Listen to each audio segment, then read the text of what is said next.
which will be Saloon cars, the local Saloon car group, just waiting down on the W grid area, about to roll out from pit lane very shortly. I'd like to introduce to the commentary Rob Haggerty and Miles Lockett. Yeah, morning, Rob. Yeah, morning, everyone. It's a bit cool out there, boys. The wind up a little bit this morning, but hopefully it will stay a nice, fine day. Mate, nice and warm in here in the commentary box. I'm Don't quite happy tell staying here people for the moment. But, yeah, it's going to be a very interesting race, this first one, Saloon cars. We had 44 entries yesterday, and we had to whittle it down to 39 for the grid. That's the track density here. So, unfortunately, 5 people have missed out. And but the guys are just currently lining up in their grid spots. And very, very close times we saw yesterday. And that man, Grant Johnson, whenever he jumps into a Saloon car, he's always quick, and he's grabbed pole position for this one in one of the Martin Engineering cars. So, brilliant job. I think the top 9 positions, we've got a really close group there. Behind Grant Johnson, of course, Nathan Callahan.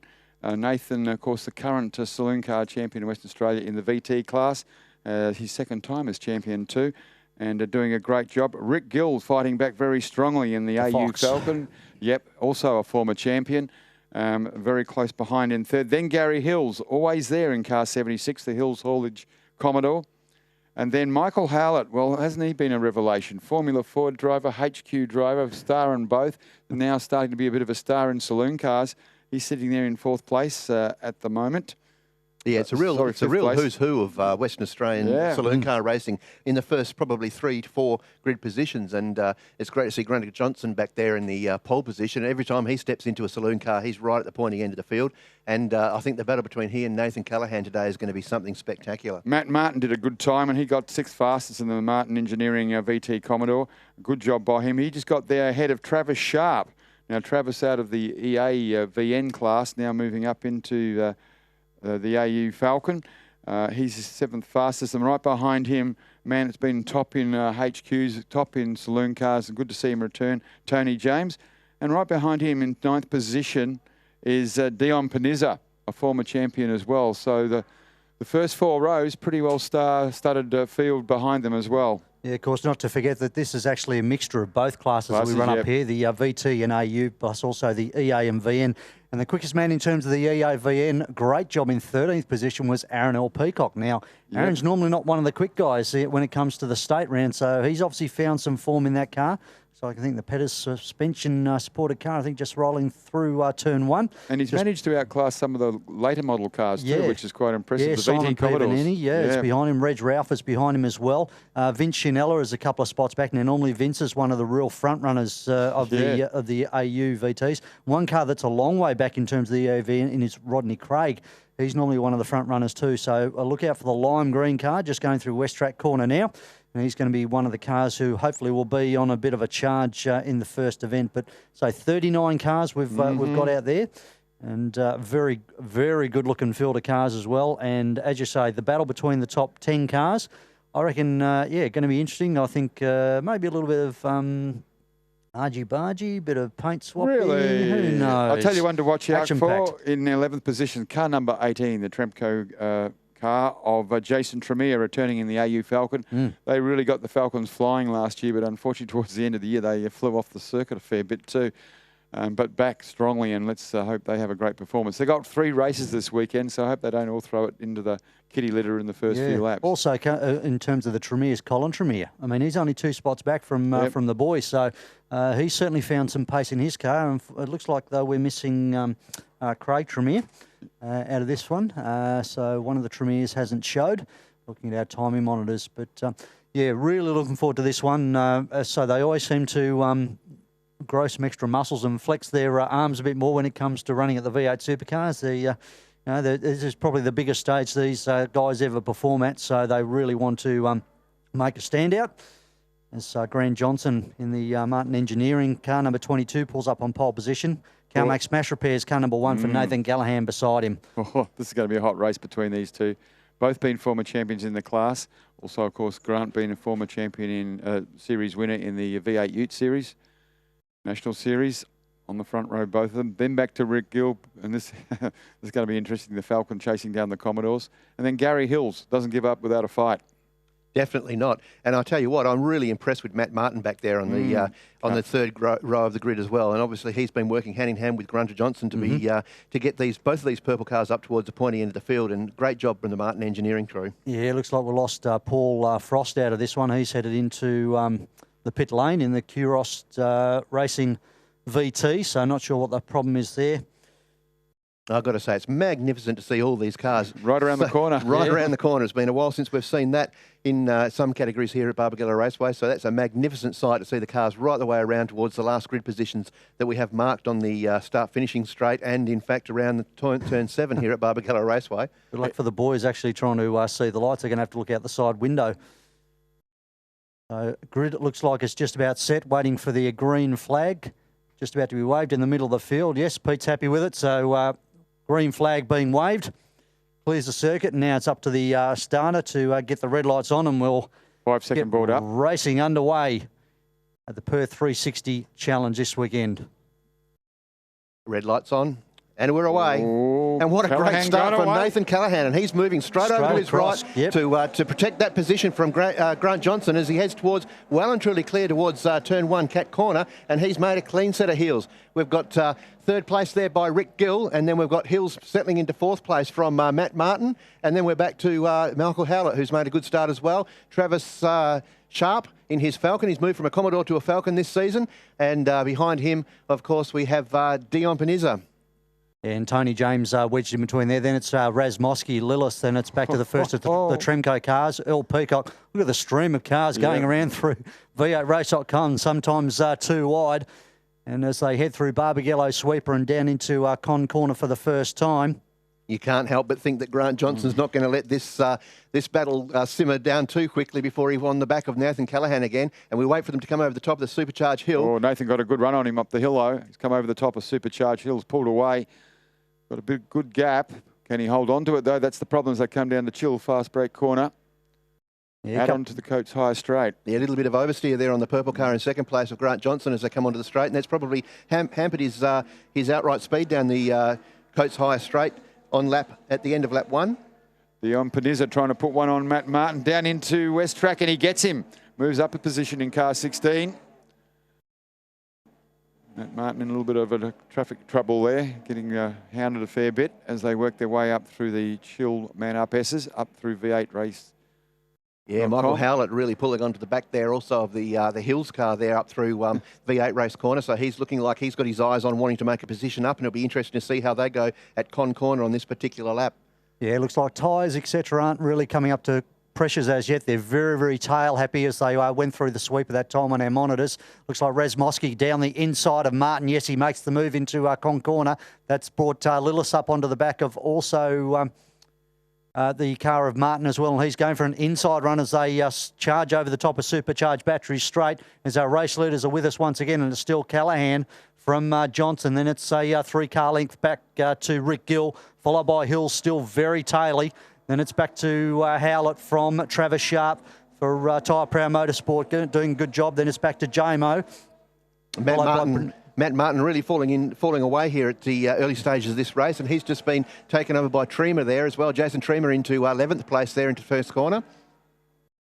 As these stream of cars keep rumbling through, as the leaders are heading up through the left-hander, we've still got the back markers just coming over the start-finish line. Huge field of saloon cars. Great presentation too from all the boys here, and some great little battles up and down the field. We've got, looks like Mark Jolly making his way through the field now, coming up on the back of Richard Kronberger, just past one of the Rightways cars, and Greg Barr's also sitting in behind them as well.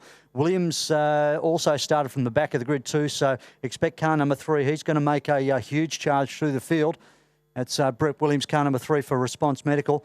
As Paul Frost comes across the line, he's obviously, whatever was the problem, got that sorted as our race leaders rejoin us once again. And here comes Johnson. He's starting to close the gap. Here also comes Howlett down the inside of Hills. Oh, bit of touching there. Sends Hills wide. Hills rejoins, and it's allowed Travis Sharp to make a run up the inside of Howlett as well. So it's a drag race down to Cat Corner. But Howlett's awake to that one and closes the door, still trying to get down the inside of Hills side by side. Travis Sharp's looking for a run on this one as well. Again, pushes Hills right out of the way, side by side up through the S's, very close. Look at Hills absolutely tapping on the back of Travis Sharp going into the left-hander. Yeah, big lock-up from Travis Sharp then. Rear left-hand wheel by the looks into V8 Race. So it's well and truly on there for fourth position. And it looks like Howlett's got a break from Sharp at this stage, and he's hunting down Rick Gill now. So he's got a bit of clear space. He can hit his lines and be nice and smooth and try to catch that down. But it makes you wonder whether maybe Grant Johnson started with slightly different tyre pressures. He seems to be coming on midway through the race. And these guys have got 10 laps to do. They've just finished their third. So we're heading quickly towards mid-race. But Nathan Callaghan seems to have it pretty under control at the front at the moment. Yeah, I'd say you're probably right there, Rob. I mean, very cold ambient temperatures out there, very cold track temperature as well. So possibly, Nathan may have said he's a little bit high to counteract the cooler temperatures to try and get a bit more heat into them straight away as we still see this battle. Hills is actually slipping back through the field now. He's been rounded up by Tony James, and Dion Panizza is now starting to look for a move on the outside, but slips in back behind him. Then it's Razmosky and Lillis still having a great battle. The first of the Tremere cars, that's Jason. He's still ahead of Matt Martin. Then it's a big gap to Piovanini, the first of the AUVTs. Now, this is the second battle we need to focus on. Earl Peacock is just ahead of Justin Chaffee. Then it's Colin Tremere, followed by Vince Chianella. And then it's Frank Panizza, followed by Reg Ralph, and Mark Jolly starting to make his way through. He's now getting on. Actually, it's Mick Sciorio by timing monitors. He's now coming on the back of Reg Ralph. Yeah, Ralph and Scorio that time down the Coates Hire pit straight. Almost side by side. Looked like it was going to be a great battle into Cat Corner, but the leaders are just coming over the top of the hill once more, and that gap remains the same. So it looks like Nathan Callaghan well and truly in control of this race as they come up to half race distance. Bit of a watching brief also back there to Rick Gill, who's having a bit of a lonely drive. Doesn't look like he's being hunted down too quickly there by Michael Howlett either. Oh, look at sideways Hills. Gary Hills is absolutely on it. That car is just not set up for this one this morning as Panizza goes down the outside of him into turn one. But again, to no avail, has to slip him back behind as we look a little bit further back to some of our battles further down. And Reg Ralph looks like he's coming under pressure from Dyson, who's now got Neevesy up the inside of him. And then behind him, it's Brett Williams, followed by Kronberger. Then it's back to Martin in number 65 for Right Ways, Greg Barr, Wade Headley, and then King. David Trice and Stevens having a decent old battle. As once again, we still see on the monitors, Hills very, very taily through the sweeper and down into Kong Corner. So that car is not set up whatsoever. Oh, again, he's almost sideways. lost it. Yep. He's looks like he's really overdriving the car, or he's, I don't know what's going on there. Maybe he's got a deflating left-hand rear wheel tyre, who knows? Yeah, look, the way it's certainly sliding around in the back end, but Panizza now down the inside of him as they crest the rise at Supercharged Battery Straight. Horsepower dual coming down. And so we focus a little bit further forward, and it looks like Grant Johnson slowly but surely eating in on the lead of Nathan Callaghan. As we've got a spinner, we've got Denny Razmosky around. He's been taken out by Chris Lillis in the final corner. And that was luckily avoided by Jason Tremere and also Matt Martin. Razmosky picks up the throttle, grabs first gear and is back underway again. So the Millennium Screens driver unfortunately got ceremoniously unloaded at turn number 7. There's action aplenty all around the track. Looking at Ralph and Williams now starting to, and Williams diving to the inside as I head down to Cat Corner. He's taken that position off Ralph too. Magnificent move, a little bit of a lock-up, but he moves right in front of Ralph to stop Ralph from coming back. Really good move there, further back in the field. Well, I mean, he started from the back of the grid, so he's now up to, 17th position now, so he's really on a charge. I think he had, I don't actually know whether he was actually out in qualifying yesterday, so why he had to start off the back of the grid, but certainly a great drive from Brett. As once again, our race leaders rejoin us. It's still Callaghan from Johnson, then it's a further gap back to Gill. And then a long gap back to Michael Howlett driving the wheels off that car, but to no avail. Grant Johnson, he's also starting to overdrive that car too. Slapped the curb and got the car very unsettled onto Coates High Straight. As once again we see Hills sliding the car as a battle into Chill Man Up Fast Break as Matt Martin and Jason Tremere. Then it's a further group back to the recovering Razmosky, who's now got P. Vanini. Aaron L. Peacock has now managed to get away from Justin Chaffee as well in terms of the EAVN battle. He's got Colin Tremere right behind him. Yeah, he's doing a magnificent job in that older model car is Earl Peacock. Really great to see one of these older cars upright battling with the newer cars with a lot of Falcons around him, to be honest. So he's holding up the flag there for the general. Yeah, Mick Sciorro now just made a move on Justin Chaffee, so he's now moved up to what's he up to now? About P15. So again, Mick Sciorro, normally one of the front runners again, had to start off the back of the grid. So I expect him to move his way forward throughout the course of the weekend. Yeah, race leaders starting to lap a few of the tail end Charlies. But actually, Rick Gill's starting to close up too. He is indeed, and once again onto the pit straight, ever so slightly sideways as Grant Johnson. The two cars look quite different actually on their entry into the Coates Hire straight. Callaghan looks, if anything, to be understeering a little bit off the track, whereas the purple car behind him of Grant Johnson's coming on a little sideways. So quite different handling characteristics of these two cars as we're heading towards the late stages of this race. Actually, the three cars closing up quite significantly now in these closing laps. They're on lap number 8 of this 10-lap journey. But the man leading and controlling the race, Nathan Callaghan, I think they're going to find it hard to get past him, let alone catch him. Yeah, really interesting to see Rick Gill, as you were saying earlier on, Miles, that he's starting to close up on the back of Grant Johnson as they head down into Con Corner. Yeah, his times have been a little bit, just a touch, 10th quicker than the others in the last couple of laps. It's really around Con Corner here that Grant Johnson starts to really make ground on Callaghan, to be honest. But straight away we get heading up the hill, up at Supercharge Hill, the Nathan Callaghan car once again starts to draw away. Got the horsepower on the top of the hill. has. They've dropped Gill off again as they come down to chill. This be last lap board is about to be shown. And look at Johnson. He's now right on the back of Callaghan. So he's saved it up for a last lap challenge. We've got a little bit out of shape coming onto Coates Hire Straight, so it's allowed that 2-3 car length margin again as they head into West Track Corner. But look at Johnson once again closing right up on the boot lid of the Carmack Smash Repairs car number 1 as they head up through the S's on the final lap of this 2.14 kilometre circuit. Yeah, he's as closest as he's been in this race so far. A little bit of a lock-up into V8 race, but he's right on the tail of that Callaghan car, and I wouldn't be surprised if he's lining him up for a big move down into turn 6, which is, of course, Con Corner. So we're looking at him on the monitor now, and a little bit wide coming out of that corner. He may have thrown his chance away.